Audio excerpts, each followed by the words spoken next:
Hey guys, welcome back. Drip Coach here with Drip and Farm for Property, where we don't trust, we verify, and operate with integrity and transparency. In today's video, I'm kind of just doing a recap on some other videos that I watched from Altcoin Daily, Simply Bitcoin, Max Maher, and some Cointelegraph news. So a lot of things going on, but the TLDR, if you want to skip, is nobody really knows yet. So stay tuned. Feeling that meme coin FOMO kick in, like you missed out on Doge and SHIB and watching Trump soar to number 2? Don't miss your next shot at flipping the script. Flapjacks is more than a meme. It's deflationary, sticky, and community built with utility. Don't wait for FOMO to set in. Stack your gains now at flapjacks.xyz. So what this basically tells me, after watching, like every day I basically watch different content, read different articles, things of that nature, and try to, bring some of that condensed information to you guys. And everybody has predictions basically saying this is going to be a bullish crypto cycle this year, blah, blah, blah. But as of right now, the markets are doing absolutely nothing besides consolidating. So Bitcoin has reclaimed that 100K level. Now it's back at 105, but it's kind of just the whole markets are just kind of doing a whole lot of nothing. And since we didn't get any positive info from the current FOMC meeting that we just had, there's the money printer going burr has not started yet, but there is some speculation. So that's what we're going to dive into from this video, from Altcoin Daily and Simply Bitcoin in this one, and Max Maher about this one. So reading some notes over here on the other side. Basically, the speculation is Bitcoin about to break all-time records, hitting $1 million this cycle. And they were talking about the new crypto legislation of the SAB 121 being rolled back, so banks can now custody Bitcoin. There was clips from Fed Chair Jerome Powell talking about how they're going to support crypto, basically, and they're not going to stand in the way of innovation. And then we have this tweet from Bitcoin Laws showing 15 states in the US that have created positive legislation for a strict Bitcoin strategic reserve. So there is momentum moving forward in the US for sure with positive crypto legislation and regulation and things of that nature. But nothing official has come out to where they're buying it or creating the strategic Bitcoin reserve for the actual entire nation, as Trump mentioned. So I think all of that is we're waiting on that news, as well as the M2 money supply to actually start ticking upwards as well. That was mentioned, I think, in Altcoin Daily's video. And then, let's see, there was some speculation in, I want to say it was Max Maher, maybe it was Simply Bitcoin. But yeah, Simply Bitcoin was talking about, he basically, I guess, had a chat with Grok on X about Trump's current moves and could he be positioning to get rid of the Fed. So he's recently come out stating that he wants to do away with income tax and go back to kind of the pre-1913 era where the golden age, so to speak, as he calls it, of the United States, where everything was funded via tariffs and he didn't tax citizens before the Federal Reserve. So if you're not familiar with the creature from Jekyll Isle, definitely read that book and you'll find out how the Fed and every other country that has a similar central bank basically just debases and steals money from their citizens. And the moves Trump is making, he's speculating that Trump is trying to move to get rid of the Fed. Now that is not going to be an easy task. The Fed is neither federal nor does it have any reserves, as Mark Yusko says. So I don't know, it's all speculation, but we'll see. But any of those, I don't know how that would play out for Bitcoin, to be honest, because printing money is what created the opportunity for Bitcoin and why everything goes to zero against Bitcoin. So if you get rid of that, we still have the global reserve currency. I have no idea how that shapes out. That's a much bigger fish to fry than my brain can comprehend right now. But that's what Simply Bitcoin was talking about in his video. So take that as you want, and you can dive into that and see.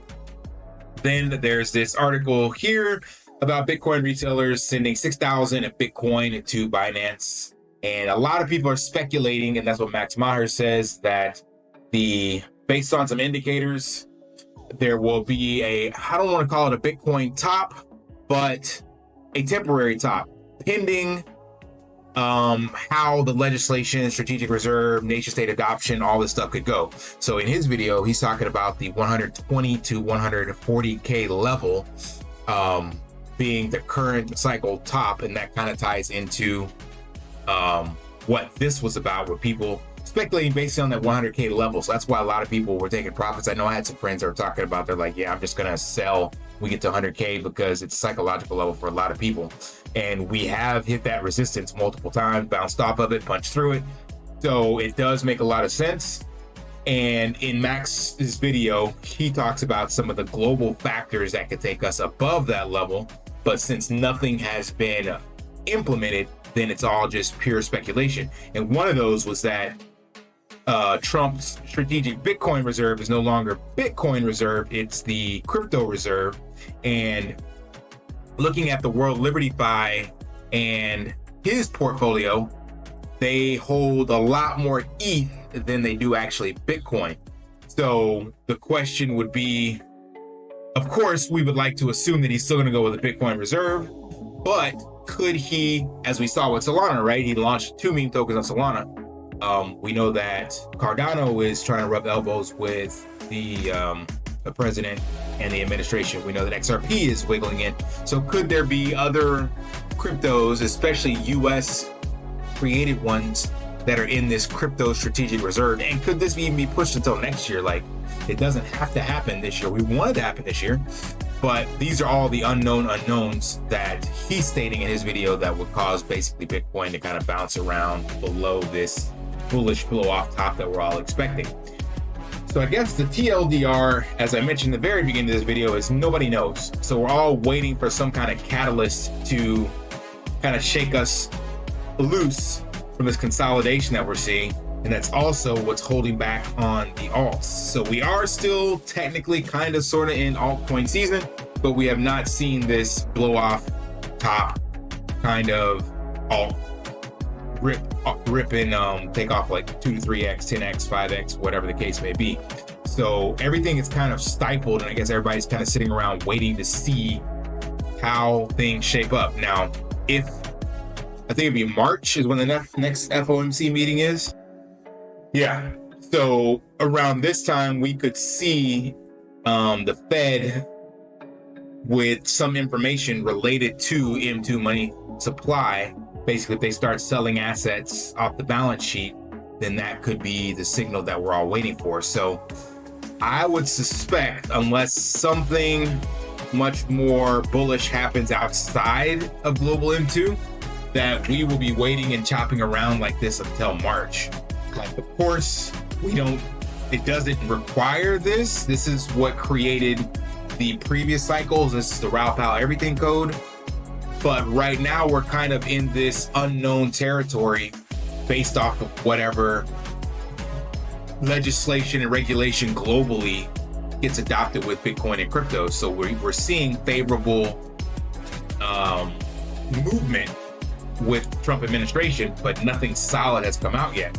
So and he created the his like cabinet or whatever, where he gave them some guidelines and wants to come up with a policy and plan, but none of that has a deadline before March. So again, a TLDR is like, I don't know, just ride the wave. I'm not selling Bitcoin at all. I'm not trying to take profits on Bitcoin. I'm going with what Raoul Pal says, and the logic makes sense, where he's like, if you sell, the likelihood of you putting that money back in and catching the dip to be able to put in more than you took out is less likely. So like historically, people sell, take profits, and then you don't end up with the same amount of capital that you invested initially. So my goal is just to continue to stack Bitcoin, kind of like Michael Saylor's approach. You just buy it and hold it. And I'm waiting for more favorable lending and borrowing opportunities with Bitcoin that you can still self-custody and take a loan out or something like that. Then that would be the end-all goal for me, is like to be able to take out equity on your Bitcoin and use that appreciation but never have to sell it. So I definitely want to sell the alts, but those have not ripped like I expected them to. They're still sitting, they're above the prices that I bought, but my portfolio is still not tremendously in the green. It's like 2-3%. So all I can say is just, yeah, ride the wave, sitting in this middle tier 54 to 50 fear and greed index. So it all makes kind of sense, and that's how it feels right now. All right, that's all I got for this video. Smash that HBO special, help a brother out, like, subscribe, comment down below, and until next time, lift daily and achieve your impossible. See ya. Want to pay your in real life bills with crypto? How about send crypto directly to anyone with a bank account? Spritz Finance is a decentralized solution to be your own bank and connect your crypto earnings to real world bills and payments. They do not take custody of your assets and allow support on multiple blockchains and Web3 wallets. Sign up below using my referral link and you will get $50 back when you make your first $50 bill payment with crypto. Additionally, I will be using referral bonuses to airdrop, donate, or burn based on community feedback. Sign up now.